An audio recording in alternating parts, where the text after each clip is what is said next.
Que coisa linda, hein? Vamos ouvir a mensagem desse Jesus que sorri. Amém? Eu quero convidar os irmãos e as irmãs a abrirem suas Bíblias no Evangelho de Mateus. Só que nesse trecho que a gente vai ler, ele não está sorrindo muito, tá? Então, vamos hoje caminhar numa paradoxalidade nessa noite aqui. Mateus 10, a partir do verso 34.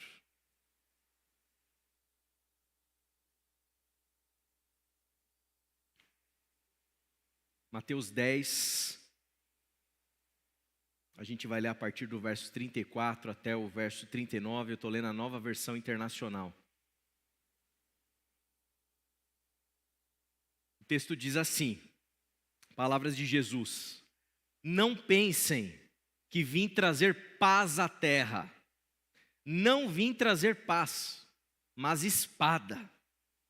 Pois eu vim para fazer que o homem fique contra o seu pai, a filha contra a sua mãe, a nora contra a sogra. Os inimigos do homem serão os da sua própria família. Quem ama o pai ou a mãe mais do que a mim, não é digno de mim. Quem ama o filho ou a filha mais do que a mim, não é digno de mim. Quem não toma a sua cruz e não me segue, não é digno de mim. Quem acha a sua vida, a perderá. Mas quem por minha causa perde a própria vida, a encontrará. Vamos orar mais uma vez nessa noite? Senhor, obrigado. Obrigado, Pai, por quem o Senhor é. Obrigado por esse Jesus que sorri e esse Jesus que nos instrui.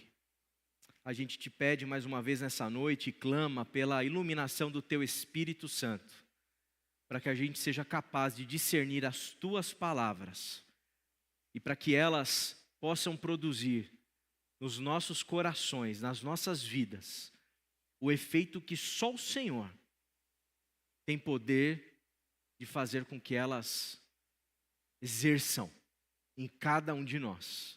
É o que eu te peço humildemente em nome de Cristo Jesus. Amém, amém, amém. Um dos grandes equívocos que a gente tem quando a gente olha para o primeiro século, o primeiro século é o lugar em que todos esses textos do Novo Testamento eles nascem, é a gente achar que existe uma igreja primitiva. Você já deve ter ouvido essa palavra, né? Igreja primitiva. E muitas pessoas acham que existe uma igreja primitiva, tipo assim, todo mundo junto ali, igualzinho, mesma denominação, vivendo a sua vida ali no Evangelho, seguindo Jesus, os seus ensinamentos. Não é assim que funciona. Existem muitas igrejas primitivas, existem muitas comunidades cristãs lá no primeiro século. Uma dessas comunidades é a comunidade de Mateus. Mateus faz parte de uma comunidade específica de cristãos, que é de onde brota e surge ali o Evangelho de Mateus. Isso a gente está falando lá pelo ano 80, 90 mais ou menos. E Mateus, ele é um judeu escrevendo para judeus. A comunidade de Mateus é uma comunidade judaica, de pessoas vinculadas ao judaísmo. E pessoas vinculadas ao judaísmo e que querem assimilar e entender e compreender e discernir Jesus de Nazaré como o Messias. Eles não querem deixar de ser judeus para se tornarem cristãos. O cristianismo ainda não existe. Ele vai acontecer lá para o século IV. São judeus que querem discernir Jesus como Messias e incorporar ali os ensinamentos dele. Agora, qual que é o resultado disso?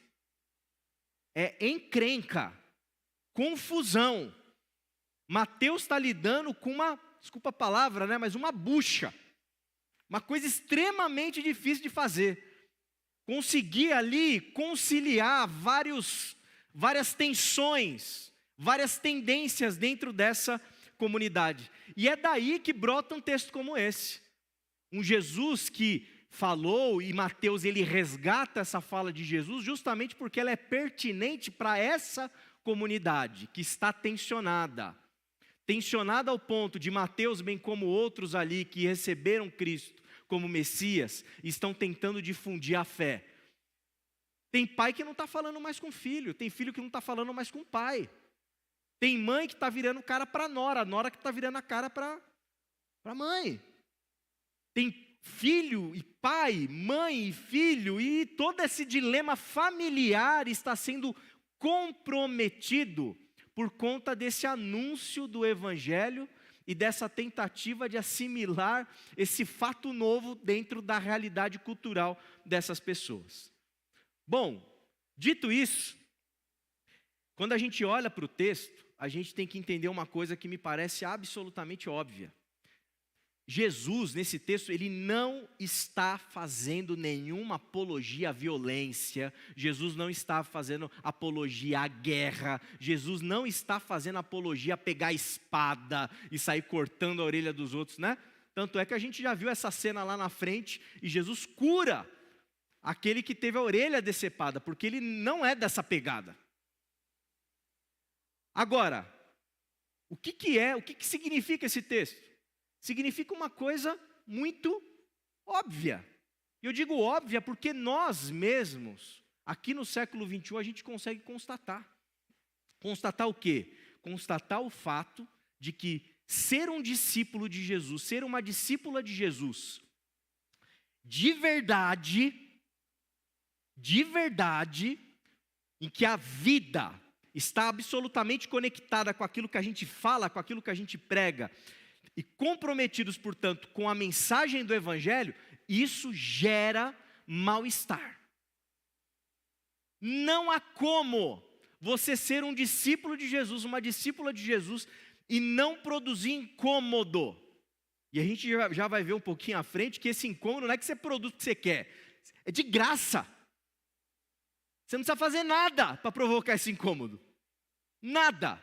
O fato de você ser uma pessoa comprometida com Cristo, comprometida com Jesus, ter Ele como seu mestre de vida, e incorporar na sua vida os ensinamentos dEle, e buscar viver isso, gente, é fato, isso gera mal-estar, isso gera divisão, isso gera um conflito, isso gera tensões, muitas vezes, inclusive familiares. E eu quero, à luz desse texto, tentar te ajudar e me ajudar, nos ajudar a entender tudo aquilo que a gente pode aprender com esse texto tão potente, tão contundente, que Jesus, ele fala, que ele diz, ele ensina, e Mateus, lá no olho do furacão da comunidade dele, tenta resgatar para lidar com as suas tensões. Primeira coisa fundamental da gente discernir a respeito de Jesus e a respeito disso que está sendo dito aqui. Não é tão óbvio, perceba bem, não é tão óbvio compreender o discipulado de Jesus. Não é tão óbvio. O texto vai dizer, não pensem que vim trazer paz à terra, não vim trazer paz. Quem acha, no finalzinho, quem acha a sua vida perderá, mas quem perder por minha causa, é esse que vai encontrar. São coisas contraditórias.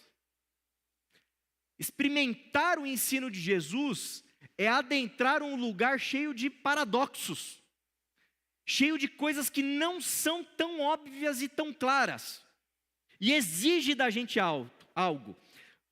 Jesus, ele é tido como príncipe da paz. É isso que o profeta Isaías vai profetizar a respeito do Messias. Príncipe da paz. Só que o príncipe da paz agora ele está dizendo, olha, não vim trazer paz. Como que a gente entende esse Jesus? Não é tão claro, não está tão óbvio, não está tão fácil assim. A gente tem que discernir isso. Lá em Lucas 2,34, Simeão, lembra no dia da apresentação de Jesus? Ele vai dizer assim, este menino está destinado a causar a queda e o levantamento de muitos em Israel, e a ser um sinal de contradição. Ser um sinal de contradição. Mas, quantas vezes que ele fala coisas do tipo, os últimos serão os primeiros serão os últimos. Não é tão óbvio, não está tão claro assim, é difícil, tem que discernir isso aqui que ele está querendo dizer. Ele vai falar sobre joio e trigo misturado, e a gente não é capaz de discernir. Isso só quem vai fazer são os anjos lá no tempo escatológico. Mas tem joio e trigo misturado na igreja dele, e de alguma maneira na soberania dele ele faz assim, opa, calma aí, não está tão claro, quem que é joio e quem que é trigo? Como que eu sei? Eu não sei. Eu consigo talvez tatear alguma coisa pelo fruto, talvez, mas está tudo misturado, não se atreva a arrancar um, porque você vai arrancar o trigo achando que é joio, mas na verdade é trigo. Olha o perigo que você corre. Jesus vai dizer muitas vezes coisas que as pessoas elas não vão entender claramente. E nesse sentido é um pouco libertador para mim que sou pregador.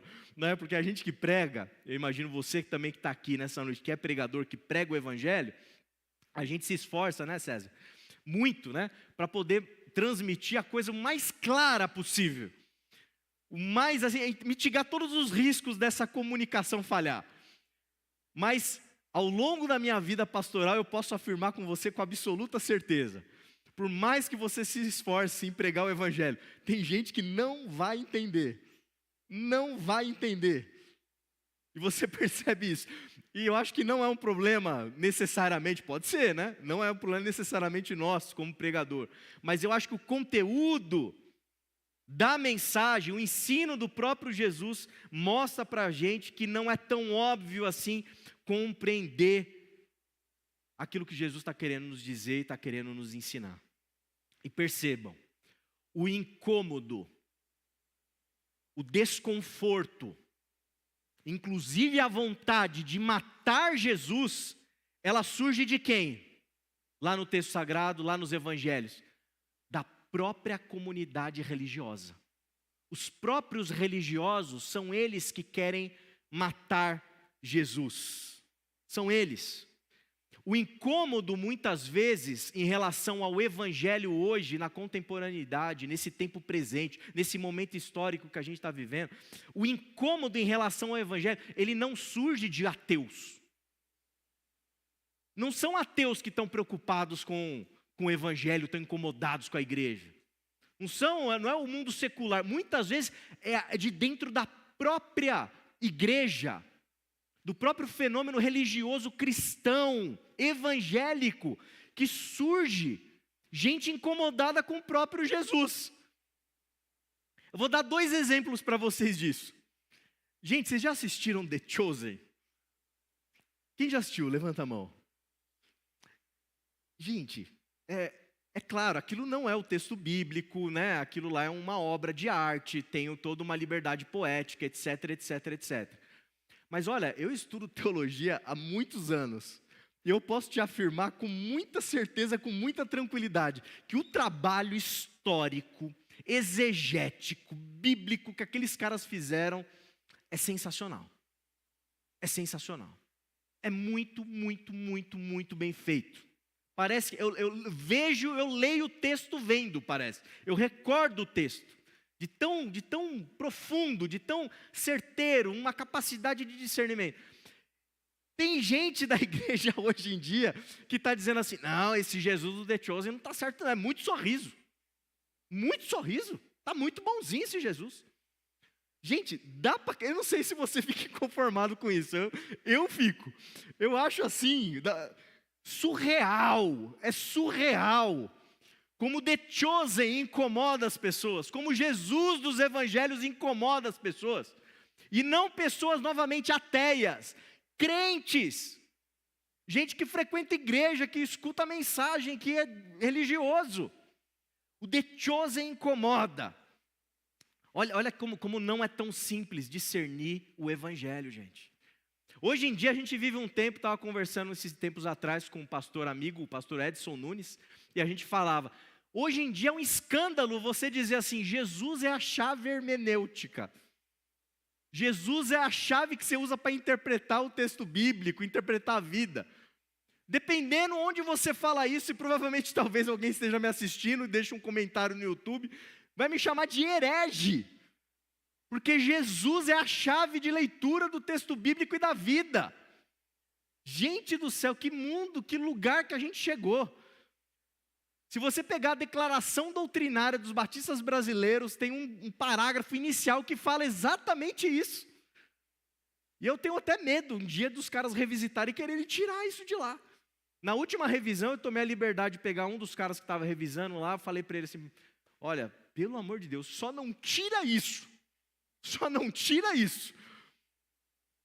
Então assim, é esse o ambiente, mas não somente agora, desde sempre. O evangelho, ele não é tão óbvio, ele não é tão claro. É por isso que a gente precisa ler esse texto, discernir esse texto com muita cautela, com muito cuidado, com muito entendimento, sondando o nosso coração, para a gente entender que tipo de espada é essa que a mensagem do Evangelho, que a pessoa de Jesus produz. Que tipo de divisão é essa que o Evangelho causa. Então a gente tem que ter muito cuidado para a gente não se precipitar no nosso discernimento.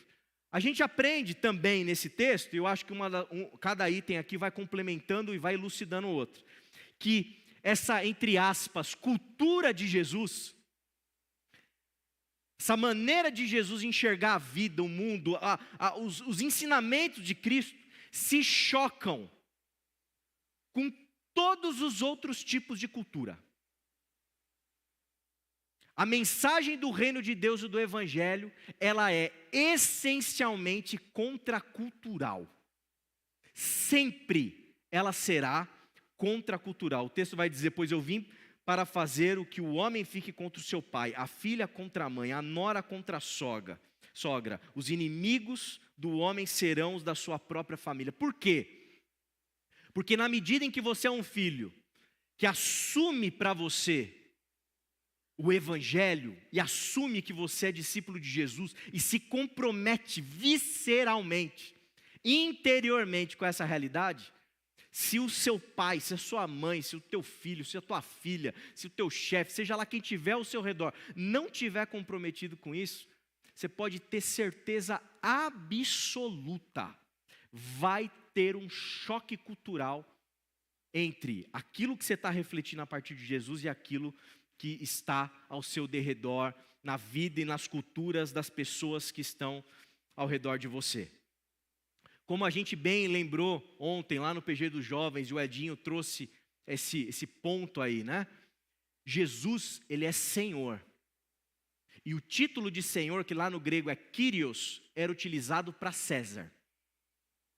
Quando Jesus, ele é assumido como Senhor da sua vida, isso significa o seguinte, significa que todas as autoridades, todo tipo de autoridade que existe, será relativizado. Todo. Seguir a Jesus implica em viver em nome de algo e a partir de um tipo de pensamento, de reflexão supracultural, para além de todas as culturas, ou contracultural, que vai no sentido oposto em alguma medida, em algum grau, de todos os outros sistemas humanos possíveis de existir. Ou seja, viver tendo Jesus como seu Kyrios, como seu Senhor, significa que você não mais vai aderir a nenhum outro tipo de sistema possível.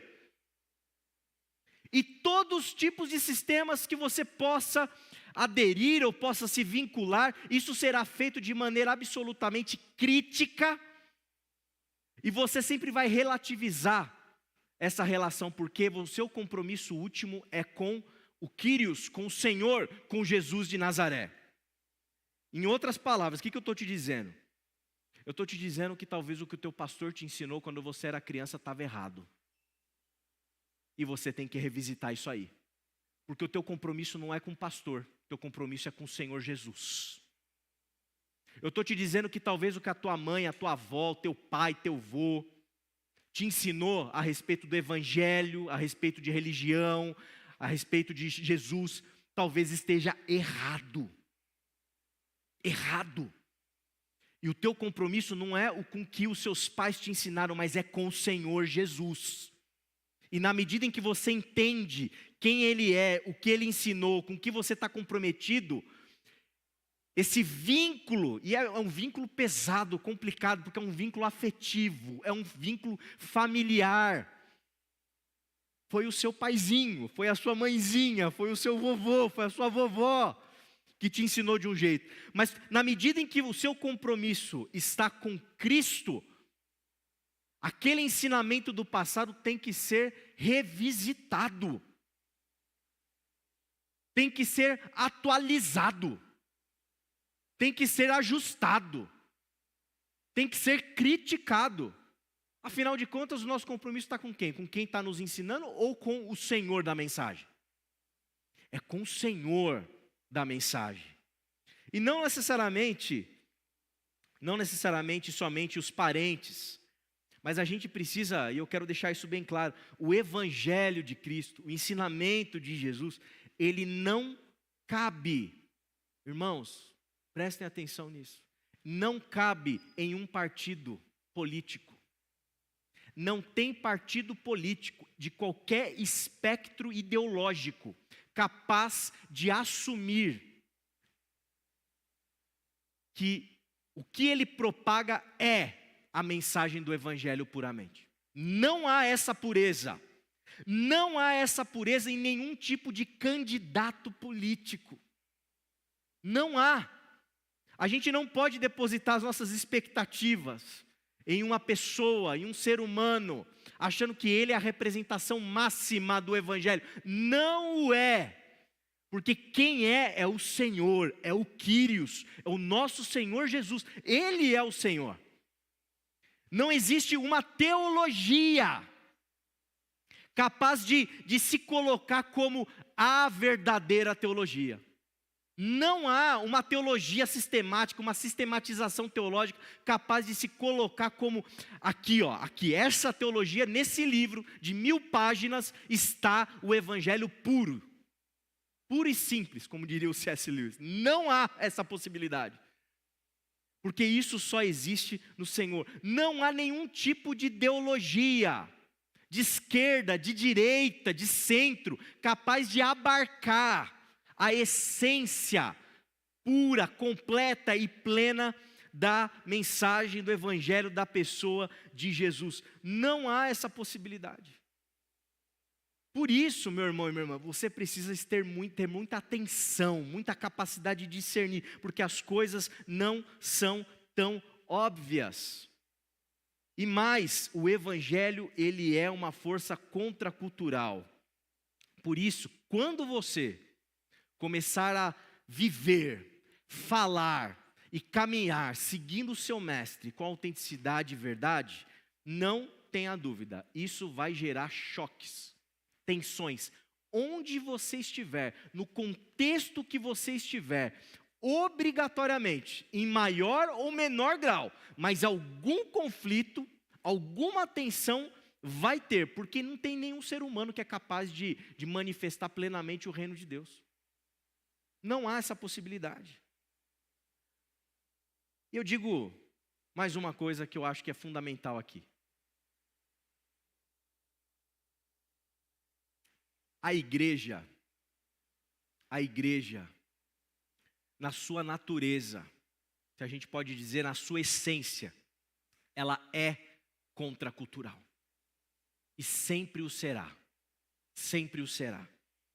A igreja cristã, o corpo de Cristo, esse corpo do Senhor Jesus, ele não foi feito para se tornar o status quo. Ele não foi feito para se tornar hegemônico.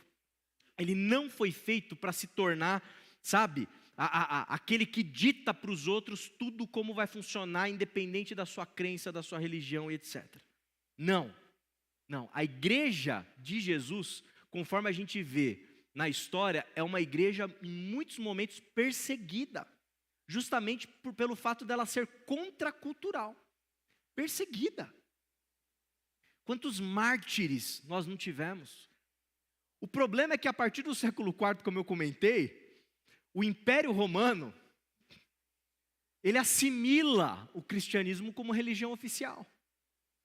E usa da fé cristã como força política, bélica, institucional e força de Estado. E aí, gente, a gente vê pela história todos os dilemas, todos os problemas, todo o caos. Portanto, por que Jesus disse que ele veio trazer espada e não veio trazer paz e que haverá conflito, haverá crise, haverá tensão? Porque muitas das vezes, se a gente for seguir Jesus de maneira adequada, verdadeira, correta, sabe, com discernimento, a gente vai ter que lidar com uma igreja cristã, contemporânea, atual, que é hegemônica. Hoje você entra no Uber, o Uber deseja para você a paz do Senhor. Não é? Hoje você está lá no carrinho do supermercado para entrar, aí está o caixa lá, passa seus produtos, fala, Deus te abençoe. Todos os nossos jargões evangélicos, gente, estão na boca de todo mundo, de todo o Brasil. A gente está falando, eu não vejo a hora de ver os dados do IBGE, mas a gente está falando de mais de 40% da população brasileira, gente. É muita gente. E viver dentro de uma igreja hegemônica, onde que está o conflito? Onde que está o conflito? Onde que está o ser contracultural? Quando você se torna a cultura. Quando você se torna o padrão. Quando você se torna o establishment. Onde que está a contracultura nisso? A igreja não foi feita para isso. A igreja é para ser a voz crítica das culturas. A igreja foi feita para ser a voz... Por que foi feita para ser a voz crítica das culturas? Porque a gente quer ficar criticando de besta? Não!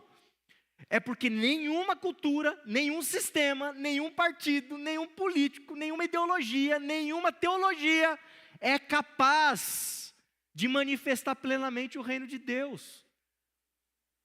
E é por isso que a gente precisa ser essa voz de consciência crítica em qualquer tipo de sistema. Nós não somos feitos para sermos os todos poderosos da história. Nós somos feitos para que a gente seja capaz de manifestar essa contracultura do reino de Deus. E sem dúvida nenhuma, você vai ser absolutamente tensionado, criticado, perseguido, e você vai ser uma pedra no sapato de muita gente. É natural, absolutamente natural isso. E você não precisa se esforçar muito para isso. É só você viver Jesus. É só você falar sobre o Evangelho. É só você pregar sobre os textos do Novo Testamento. Isso vai trazer incômodo. E eu vou para o ponto 3. Que todos nós, dentro dessa perspectiva, somos chamados para sermos profetas. Lê comigo lá o texto de Mateus 5, de 11 a 12. Abre sua Bíblia lá, trecho famoso do Sermão da Montanha.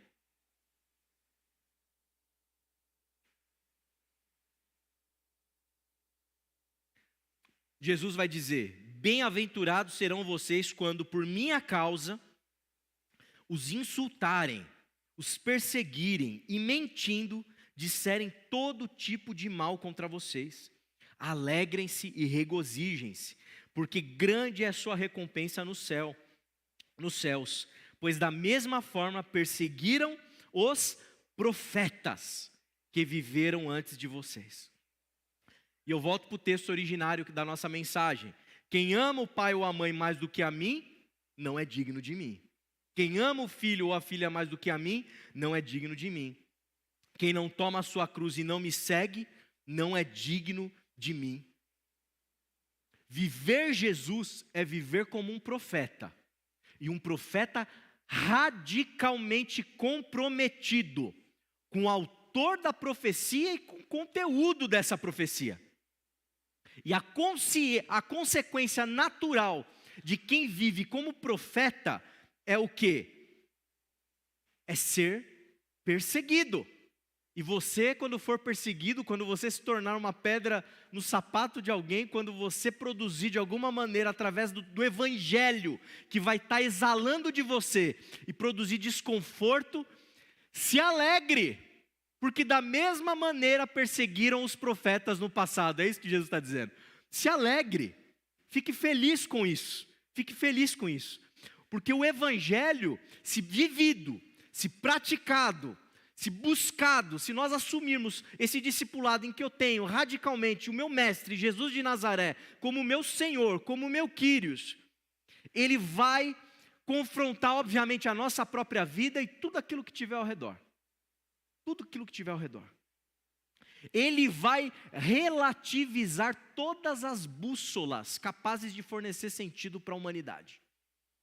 Ele vai falar, será que essa bússola serve mesmo? Será que essa serve? Quais bússolas? Tem gente que é movido pela bússola da maldade, da perversão, da insensibilidade. Você já conheceu gente assim? Gente que fala atrocidades. Gente, vou confessar para vocês uma coisa. Tem um texto meu que está para sair aí, vai ser publicado em algum lugar aí, em que eu fiz um relato testemunhal de algumas pérolas de coisas que eu ouvi nos últimos anos, principalmente no período da pandemia. E tem um dado momento que eu cito lá, e eu me recordo, nossa, para vocês terem ideia como foi difícil escrever esse texto. Eu escrevi, eu li, chorei. Eu reli, eu chorei. Aí esses dias os autores, os organizadores mandaram, você pode revisitar, pode reler? Eu falei, não tenho estômago. Eu confio totalmente no trabalho de vocês. Eu não consigo mais lidar com isso aí. Não quero mais ler. E um dos relatos lá foi de uma pessoa que chegou um dia e estava sendo discutido se os presidiários deveriam ter direito e como se eles vão ser vacinados e a prioridade de vacina. Lembram disso? E eu ouvi de uma pessoa cristã, nascida na igreja, e a pessoa falou assim, não tem que dar vacina para eles não. Tomara que o Covid entre lá e mate todos.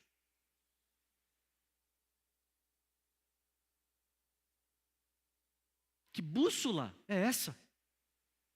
O que está norteando uma vida que fala uma coisa dessa?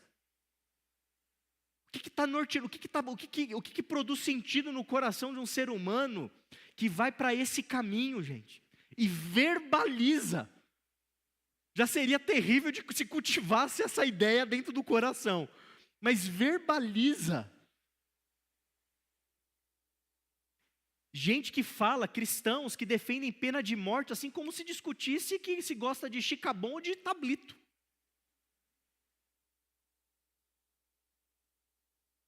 Gente que defende justiçamento.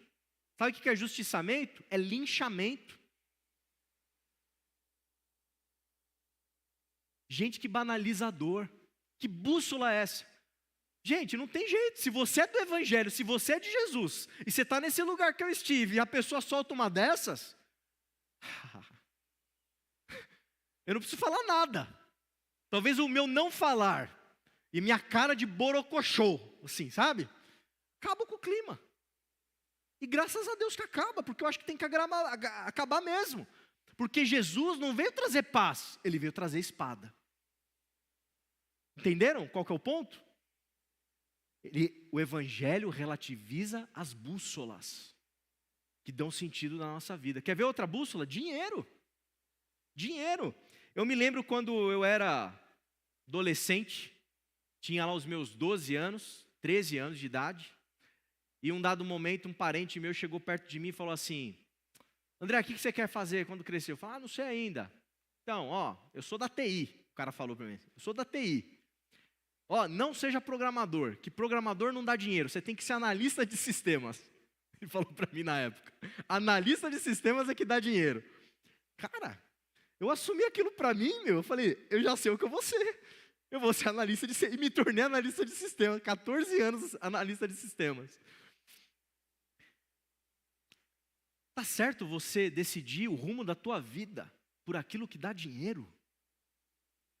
Tá certo, será a gente criar filhos? Estou vendo a Liz, querida, né? Daqui a pouco ela está aí. Papai, o que eu vou ser? O que você quer ser, filhinha? Talvez ela vai falar assim, papai, eu quero ser baterista. Né? Aí tá. Pensou? Um pai ouvir um desejo de um filho, querendo escolher uma profissão, vislumbrando, tateando, ainda de maneira infantil. Não, essa não dá dinheiro. Essa não dá dinheiro. Ser músico não dá dinheiro. Isso aí não dá em nada. Você tem que escolher o que dá dinheiro. A cultura do evangelho não é essa cultura que promove essa obsessão pelo dinheiro. Não, a gente joga fora a bússola do dinheiro. O dinheiro não é mais a nossa bússola. Mamon não define mais o nosso futuro. Mamon não define mais aquilo que eu faço, aquilo que eu não faço. E a gente poderia desdobrar Mamon aqui de outra maneira. Tem gente que encontra sentido no consumismo. Se não tem dinheiro para consumir, acabou a vida. Está errado. O evangelho não é isso. O evangelho vai contra a cultura do consumismo, vai contra a cultura desse amor ao dinheiro e contra qualquer outro tipo de cultura. Qualquer outro tipo de cultura. Porque nenhuma delas será suficiente para a gente poder se apegar como se a gente estivesse apegando ao evangelho. Meu irmão e minha irmã, você é um profeta do Senhor? Você precisa ser um profeta de Deus no mundo. Você precisa salgar a terra, iluminar o mundo.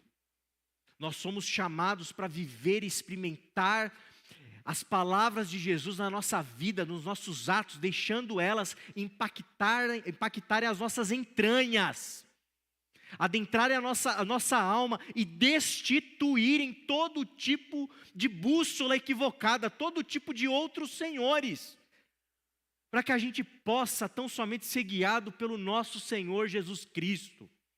E para que você seja capaz de salgar e dar gosto para essa terra, porque tem gente achando que a vida é um Netflix. Tem gente achando que a vida é consumir no shopping.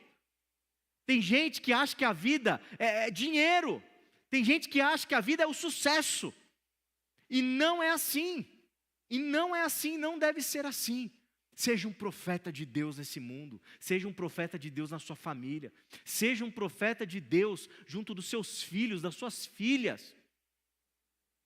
E Deus te dê a graça e me dê a graça de um dia os nossos filhos e as nossas filhas poderem falar: papai, você está comprometido com Jesus.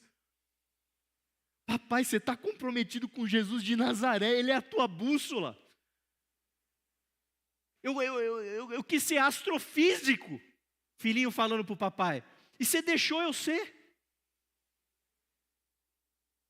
Você me incentivou. E a questão não é o que você vai ser, o que você vai fazer, é que você usou a bússola de Jesus, você não usou a bússola do dinheiro, entende? Isso é salgar a terra, isso é iluminar o mundo. Agora, que vergonha seria se um dia eu virasse para minha filhinha e falasse assim: não, filhinha, não vai para esse caminho não, isso aí não dá dinheiro.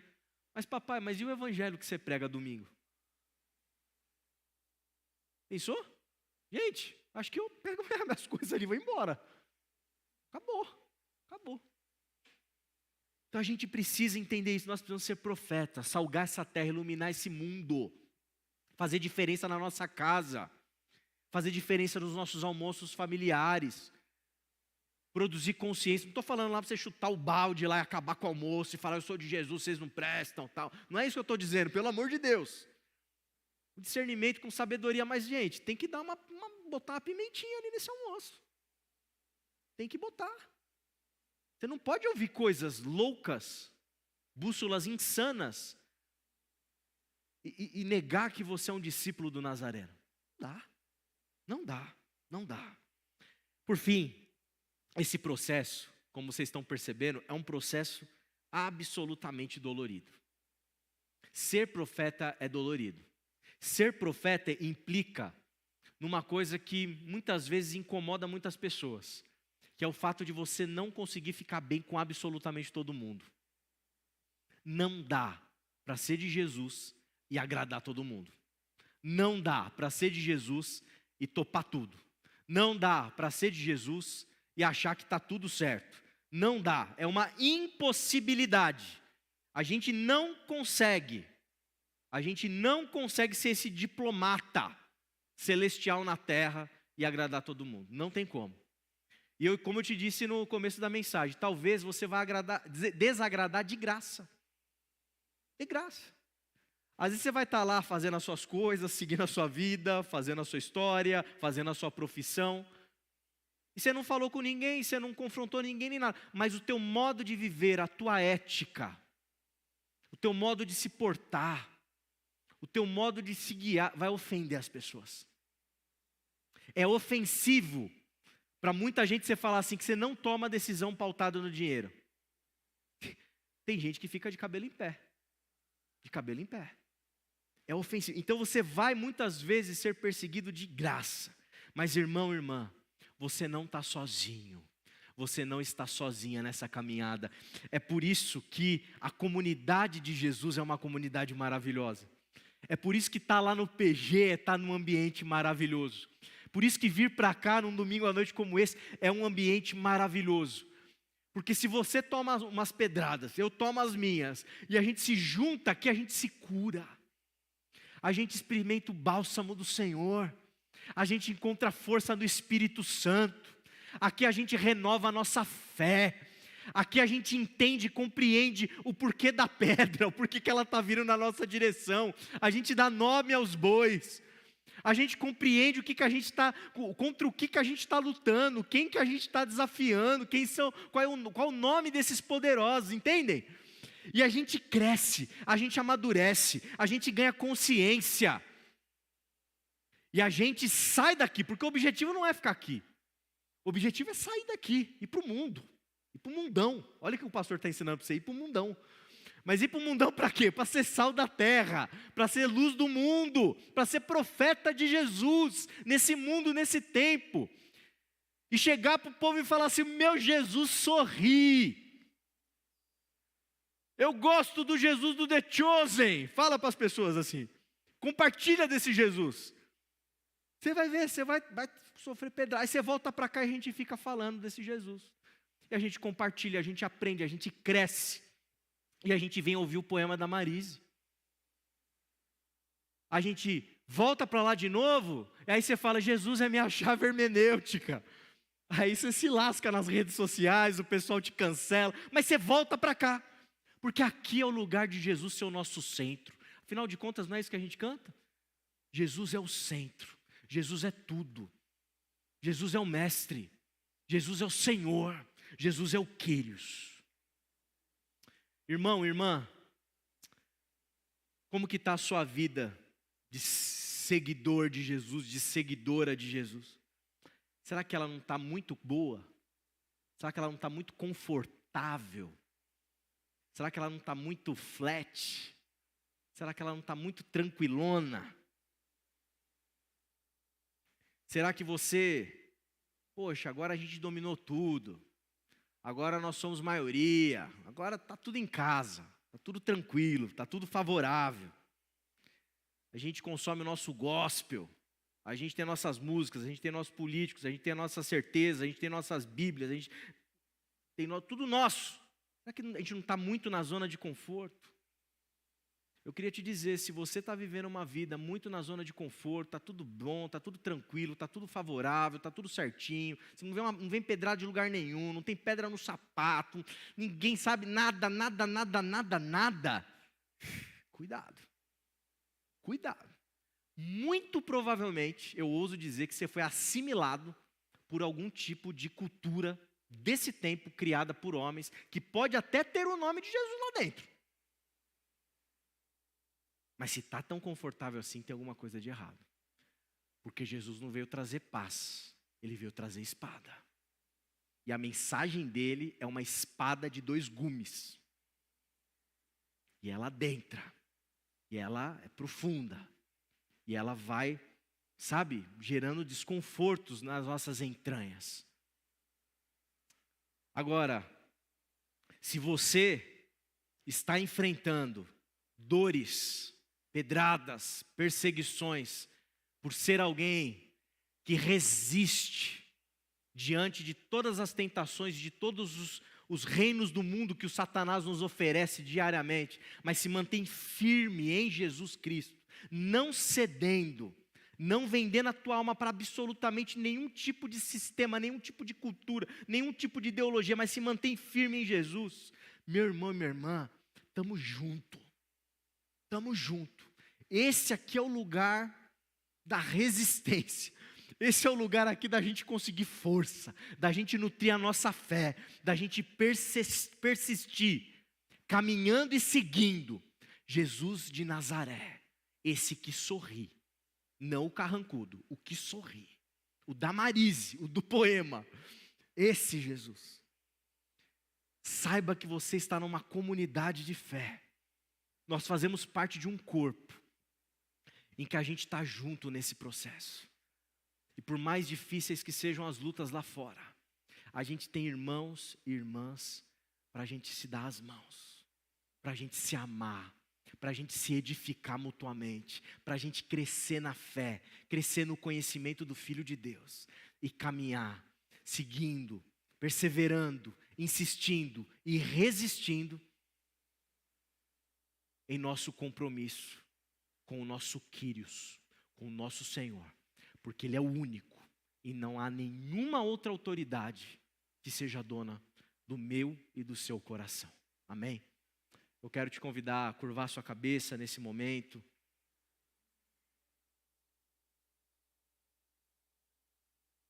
Colocar sua vida diante do Senhor.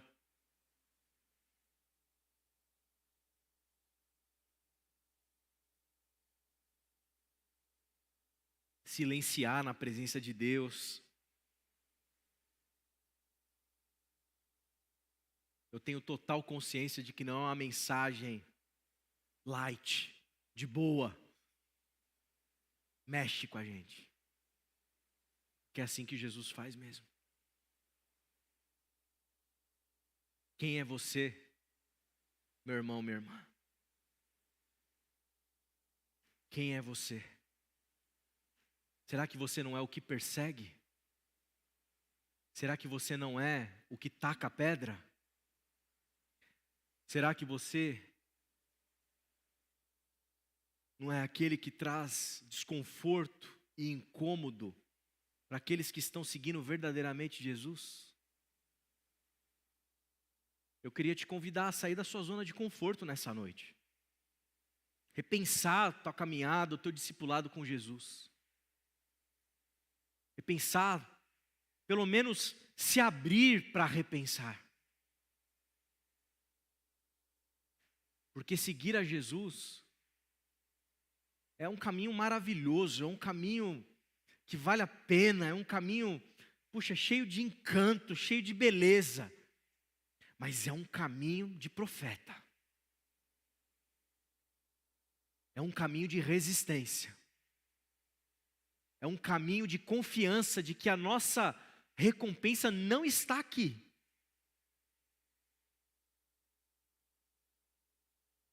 Ou será que porventura você não é justamente aquele que tem sido perseguido? Aquele que tem enfrentado lutas interiores terríveis por conta do mal-estar familiar, o mal-estar num grupo de WhatsApp, o mal-estar no trabalho, o mal-estar com os amigos, as situações e os conflitos que o teu compromisso com o Evangelho tem produzido e tem criado na tua vida. Quem sabe você está ferido, você está machucado, você está cansado.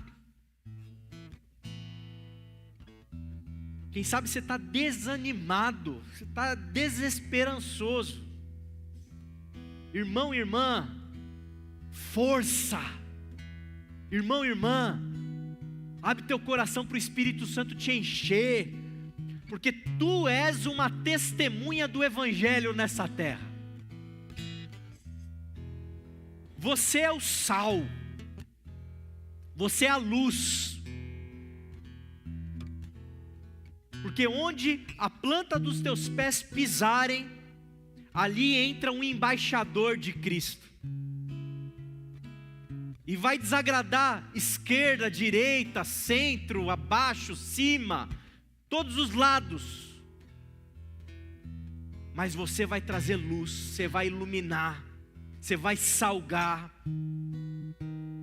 e a tua vida vai revelar as limitações das culturas, as limitações das ideologias, as limitações humanas.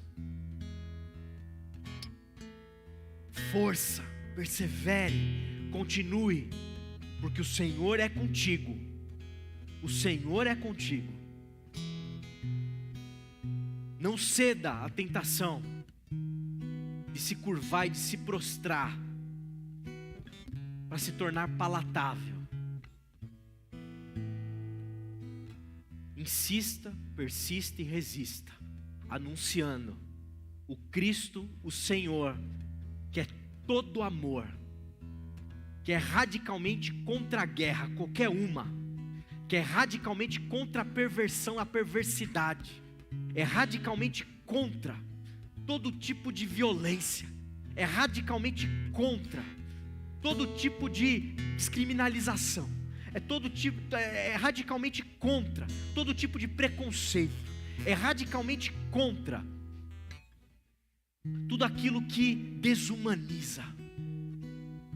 Se mantenha firme com esse Senhor, com esse que se esvaziou, que não se apegou ao ser igual a Deus, mas se fez o humano servo, para ensinar para mim e para você o que significa ser profeta, nesse mundo que desumaniza, nesse mundo que pisa no outro, nesse mundo desigual, nesse mundo violento. Resista sendo um embaixador da paz e um profeta de Jesus. Pai, ilumina nossas mentes e os nossos corações. Pai, fala a cada um de nós. Senhor, nos dá discernimento para entender a Tua palavra. Nos permita, Senhor, ao menos tatear na direção certa. Nos permita sermos sermos encontrados fiéis ao único que é Senhor. Nos permita, Pai, chegar naquele dia e encontrar o Senhor dizendo para cada um de nós: servo bom, servo fiel. Você foi fiel. No pouco que eu te dei, você foi fiel. Amém, amém e amém. Vamos cantar? Vamos ficar em pé?